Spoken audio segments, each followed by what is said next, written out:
Welcome back. Oh my God, I am absolutely loving this conversation, Caroline. I keep saying thank you because I am not just grateful for myself, grateful just because some of these stories would have never come out if they're not told by the people who are there in the beginning.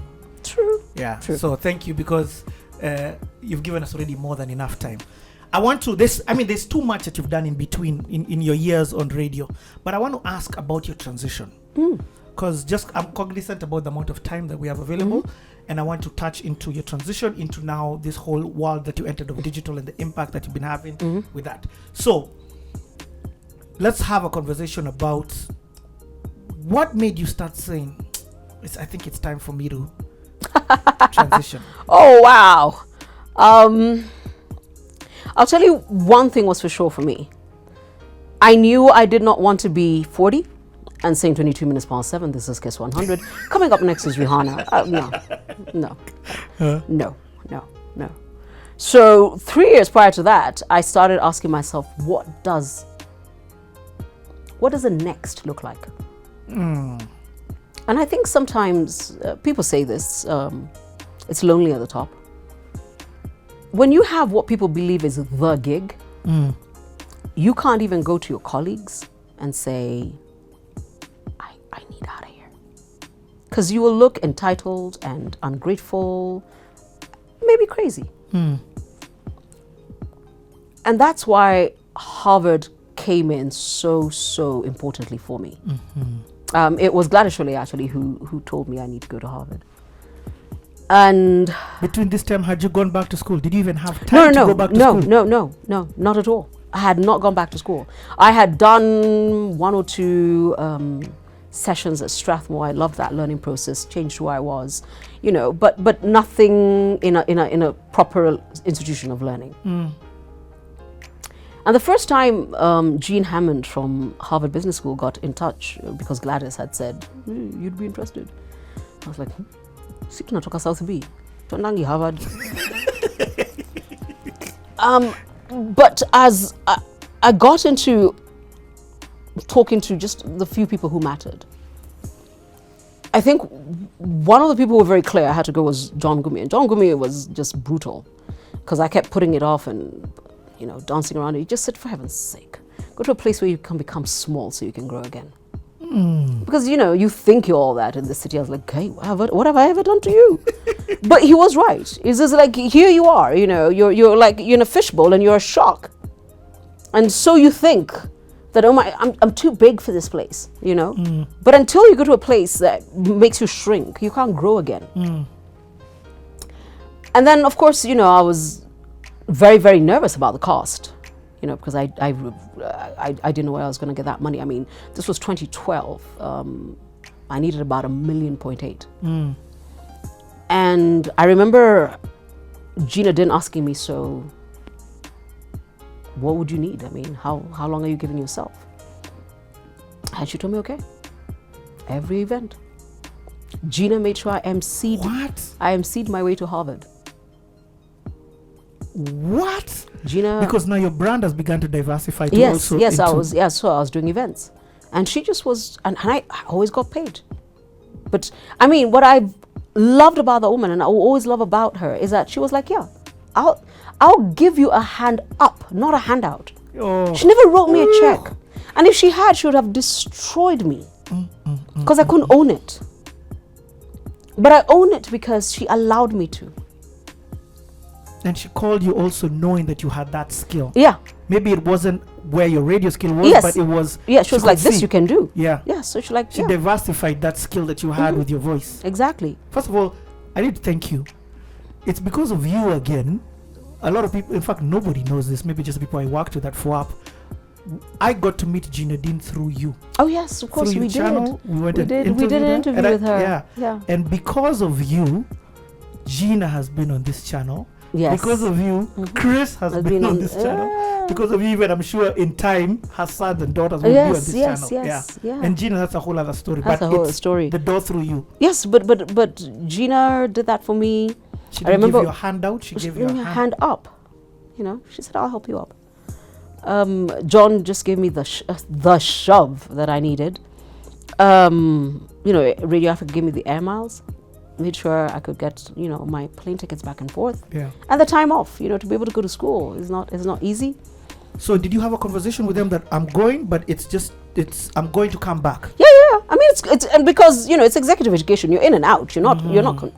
I was not in Boston all the time. Duku is not there at the time. No, she is, and she was one of the reasons why I was backpedaling. Can we go back a bit? Yes, and actually, I remember when I mentioned that to John Ngumi, he told me, for heaven's sake, never use your child as a crutch. Either go with her or leave her with your mother. Oh my God. Yeah. So there are people who help you along nicely, and then there's John. It just gives you a good shove.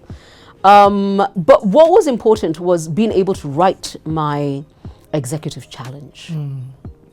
And Harvard gave me a safe space to say, I don't think this is enough. Because I couldn't say it anywhere else. I couldn't say I'm built for more. Where else was I going to say that? Where? I couldn't say it in the building. I had the gig, the paycheck, the what? You were the number one on radio at the time. Yes. When I say you commanded the morning, you had market. That's not. It's not even by close, especially within Nairobi. It was probably on a 90-something%. It was crazy. But really, that's it? Really? There's no more? And I think for a lot of us, we short circuit ourselves. We get somewhere and then we arrive. Kwanza nimefika. Hapa sitoki. And you know what? If also you're not built, and I've always said, I'm a sports car. I was built with a bigger engine. I need to go faster, go bigger. And it's okay if your engine's different. But please get out of my way. Okay. Yeah. I get it. You're not a Bugatti. That's fine. But the way my cylinders are built, I got horsepower and I gotta go. So don't keep telling me, and then you stay in my lane and you drive at 40. No, and if I hoot, you get offended. Okay? My engine was built to go at 230. Get out of my way. I'm not stopping you from driving at 40. I'm not. You're just in the wrong lane. Get out of my way. That's all. And by the way, given how I'm driving, I'll be here a second. You can always come back. That's such a nice analogy. Because people always trying to, tell somebody, apa umefika ni sawa ka, tulia, mbona nafikiria you should do more. And I'm like, but I wasn't built like that. What did Harvard do to your mind? Oh, Harvard. First and foremost is when you get the letter, because you don't go. They invite you, they accept you. Apparently, yeah. But first they have to say you can come. Yes. And I remember I called Gladys. I was so happy. She was like, "They're about to send you your login and your password, and just print out those case studies." They're reading.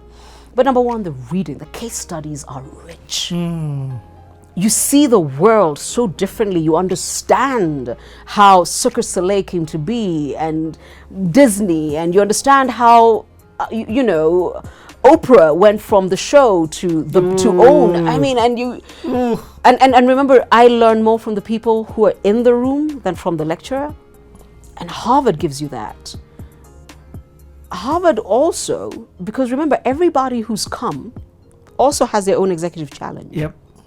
And as you hear another person either solve one other person, solve yours, go through theirs, you begin to hear better. You see better. One of my classmates said this on her final day. She said, she had constantly been looking for a place where her tempo, her heart rate, her mind could work effectively but at peace, because she's a mother, she's a wife, she's a what. And she said, and I found that at the most competitive place on earth, at Harvard Business School. And it's true. I mean, first and foremost, when you get to Harvard, you realize you're not crazy. It's the rest of y'all that are crazy. Because for the first time, you're in the same space. Like-minded people. Like my people. I'm not crazy, Yep. there's that, and then there's just the space because the distance. Boston, Siapa. By the time I've done those 2 plane rides, there and 4 and back, it's quite something. It's quite something, and just that moment to ask yourself, and if that's what it is, then what? Then what? And you must understand, I went to school back to back. So I did Harvard, and then almost a year later, Linus Gitaia asked me to do ISA. He had done this amazing media AMP. So now I was in New York. I was in New York and LA, and that's where digital was born.